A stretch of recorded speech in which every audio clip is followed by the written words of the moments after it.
Today we're going to take a look at what is happening when we titrate a medication. For this video we're going to look at Pitocin. Pitocin is given to bring on contractions for a woman who is in labor or for whose labor has stopped. So some things that we see happening on our screen. We have an IV. In this IV would be our Pitocin. We have an infusion pump, so we're going to run our IV in milliliters per hour.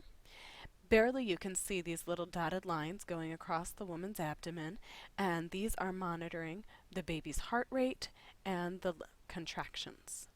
The whole point of Pitocin is to stimulate contractions.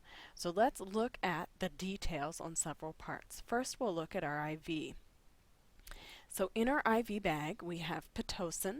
You can barely make it out here, but it says oxytocin 20 units, and in this fine print it says the generic for Pitocin. So we see that our IV bag contains medication, and most likely, because when we look at the IV bag itself it says lactated ringers, this medication had been calculated and added to the IV bag.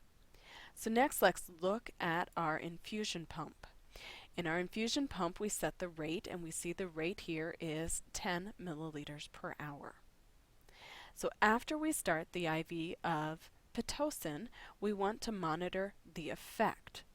And so we look over here at what's happening, and we see the baby's heart rate is staying stable, and we see that these bumps are starting to form, which means contractions are happening for our woman in labor, which is exactly the effect we wanted.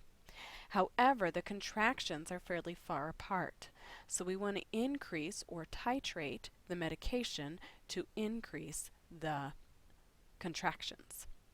So we go back to our infusion pump. It's set at 10, and we're going to bump that up to 12.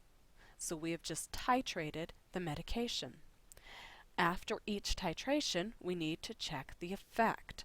And so we come back and we look at what's happening with the contractions.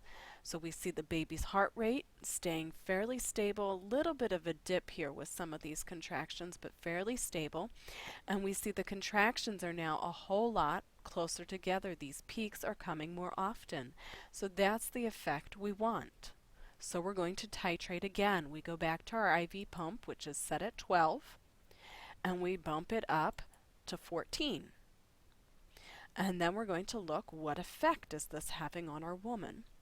And so we look, and oh my goodness, the contractions are doing great, nice strong peaks, little breaks in between, but at each contraction the baby's heart rate is dropping, so this is cause for concern. So we cannot run our IV this fast. We quickly go back to our IV pump, which is at 14, and bump it back down to 12, because down at 12 the effect was good, the baby's heart rate was doing good. And again we're going to check. So we check our monitor, heart rate is good again, and contractions very regular, nice strong peaks, so our patient has stabilized, and we want to run our IV at this rate. This process of adjusting the IV pump is the process of titration. We make the decision to either increase or decrease the rate based on the effect. In this case, the baby's heart rate is one effect and the contractions are the other effect. So as we look at all of the meds, our part in math class will be calculating the rate over here to set our infusion pump. In real life, we'll make the changes based on the effect.